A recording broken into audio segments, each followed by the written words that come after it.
Conosciamo gli assessori della Giunta Miccichè.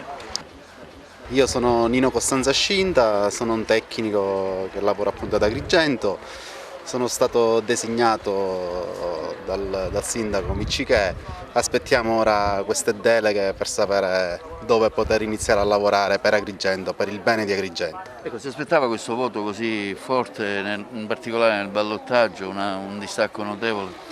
Vedendo le persone in giro e sentendo tutto quello che dicevano, sì, sinceramente sì.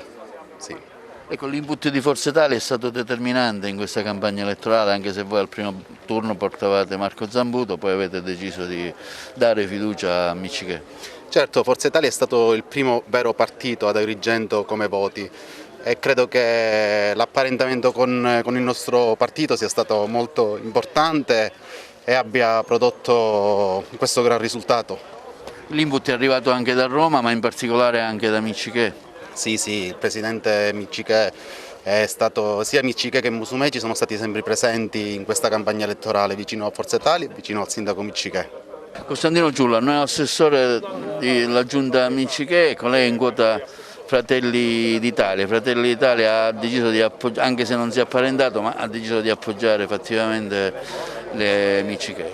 Intanto una breve analisi sul voto, sulla presenza di Fratelli d'Italia che ha conquistato 2 scranni al Consiglio Comunale, nella passata legislatura non ne avevate neanche uno. Sì. Allora, Fratelli d'Italia in questa competizione elettorale chiaramente ha fatto la differenza anche rispetto a 5 anni fa, che ricordiamo purtroppo è rimasta fuori dal Consiglio Comunale per soli 18 voti, quindi dico veramente una manciata di voti che non ci hanno permesso di avere una nostra rappresentanza in Consiglio Comunale. Quest'anno diciamo che la differenza in crescita c'è stata, quindi abbiamo ottenuto oltre 2000 preferenze che ci hanno permesso appunto di ottenere 2 consiglieri comunali e quindi la nostra rappresentanza in Consiglio sarà, speriamo, attiva e fattiva per i prossimi 5 anni a favore della città e degli agrigentini che ci hanno dato fiducia chiaramente. Un voto che è stato anche fortificato dalla presenza di Giorgia Meloni ad Agrigento, unica leader che è venuta, abbiamo visto Piazza Corre piena, ma anche l'impegno costante anche di Lillo Pisano con la sua presenza anche al gabinetto dell'assessorato al turismo. Sì, assolutamente sì, la presenza di Giorgia Meloni il venerdì a chiusura della campagna elettorale è stata sicuramente un colpo diciamo, di genio, perché è stata l'unica presenza di un leader appunto di un partito nazionale. Ricordiamo che in questa competizione hanno partecipato solo 2 liste di partiti nazionali, uno dei 2 era Fratelli d'Italia e chiaramente oggi la presenza di un partito è importante perché dà quell'idea di anche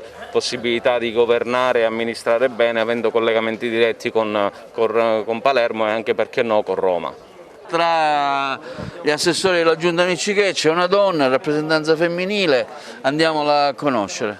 Sono Roberta Lala, oggi sono felice per la proclamazione di Franco Miccichè sindaco, credo che sia meritata questa vittoria, cercheremo di lavorare sul territorio e essere presenti. Una cosa che tengo a dire, che le porte del Comune saranno aperte al cittadino, all'ascolto e siamo pronti per iniziare a lavorare. Lo faremo in maniera determinante e determinata e in modo ininterrotto. Roberta Lala politicamente rappresenta Vox Italia, anche se non siete arrivati al 5%, però insomma, avete avuto quasi un 3% di voti, insomma, siete stati anche importanti per Miccichè.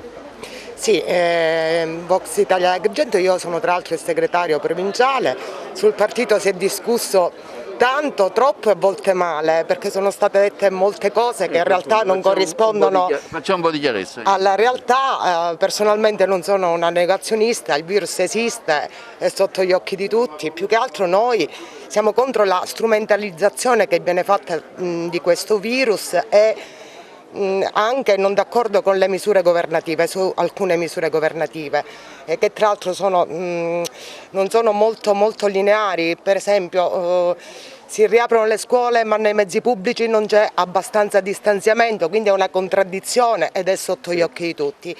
Poi per il resto noi siamo a favore dell'uso delle mascherine, soprattutto per quanto riguarda gli ambienti chiusi dove ci sia assembramento. Spero di aver fatto chiarezza su questo punto. Io sono una moderata, sono a favore della salute e le regole vanno sempre rispettate.